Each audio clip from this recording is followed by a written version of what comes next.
Okay, Bismillahirrahmanirrahim. Assalamualaikum warahmatullahi wabarakatuh.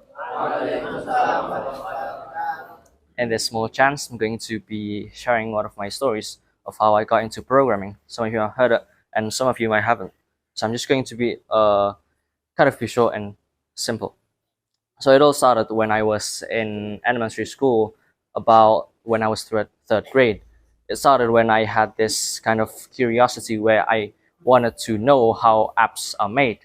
Since I usually borrow my parents' phone and play games and apps with it, I became wondered to how they work. So in my curiosity, I borrowed my parents' laptop and searched through the laptop of how to create an app. And then as I type that search in the query bar of Google, there appears the autocomplete, how to create an app without coding. At that time, I didn't know anything about coding. I was just a kid that just interested in this sort of thing.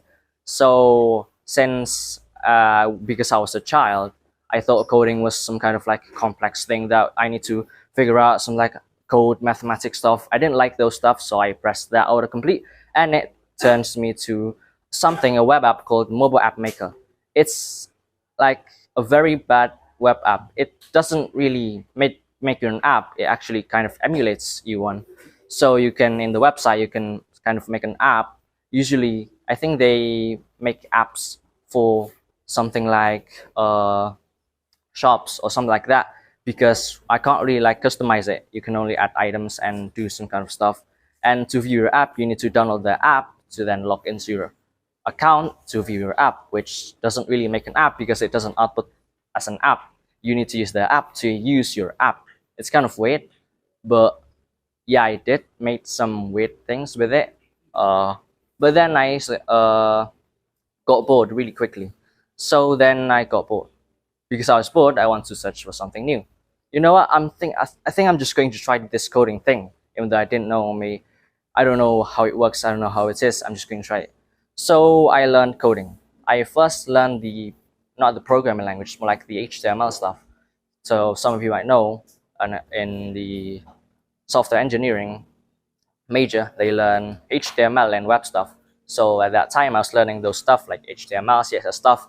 It wasn't that much. I usually played around with the elements like forms, like inputs, some like headlines, text, and stuff. It was not much. It was not interactive because I was really scared at JavaScript.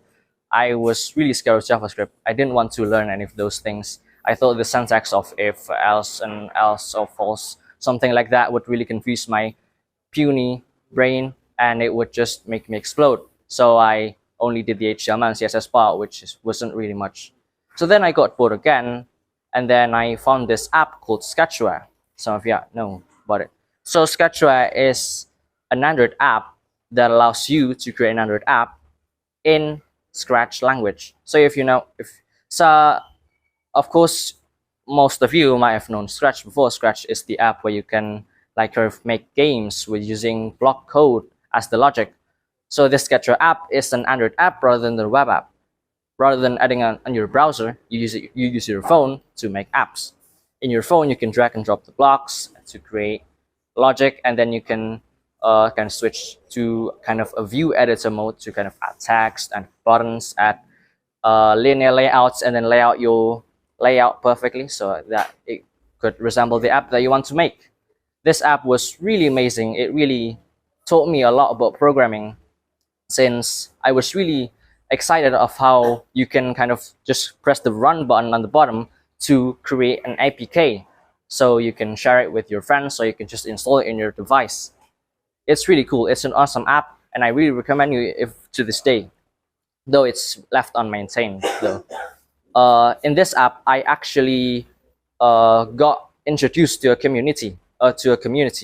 In this app, I found an Indonesian community, because apparently a lot of Indonesians also use this app. So through the Sketchware, I found a community. So that I found a lot more people using Sketchware. So I kind of helped them, kind of talk with them, kind of joke with them. It was a WhatsApp group, a very simple WhatsApp group actually.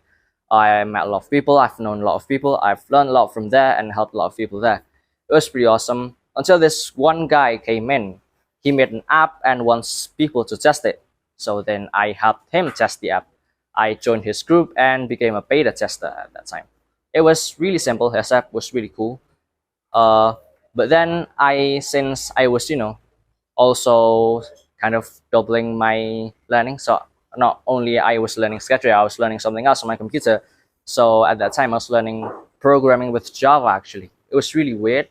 Uh, but yeah, I somehow managed to know how to make desktop apps, but not like a real desktop app. System designs, and that's it. And it's in Java. So with that, I kind of proposed myself to that guy. Like, hey, I can make a desktop app for this. Do you want it? So then he replied, okay, sure. So then I never gave his project because I never finished it. I only made the login and register page and nothing else because I didn't know anything about coding at that time. But it was fun though. The time I have known that guy for a long time, and he was kind of my close friend in the internet until this day. Actually, I chatted with him in my computer once in a while through the emails and stuff. So it was cool. I got this friend, and actually, this friend invited me to a larger community. So his friend got in some kind of a larger community, like international community. So he has some friends from other countries. So then he wants to invite me in. Since my English at that time was really bad, and I was kind of skeptical that I could really make it through. But then he was just said, just do it.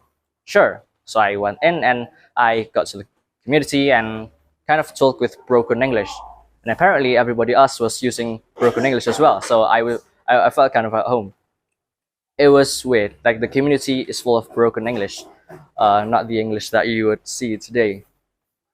Um, so I guess that's one of the factors. Like you need to find a community. If you want to learn English and you have broken English, you need to find a community that kind of has broken English.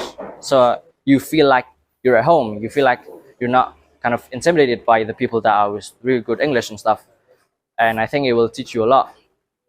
So there I got along with them. Actually, I got a lot of friends from that community, and my connection grew. And then a lot of things happened, and apps made. I learned a lot of programming languages and did a lot of stuff.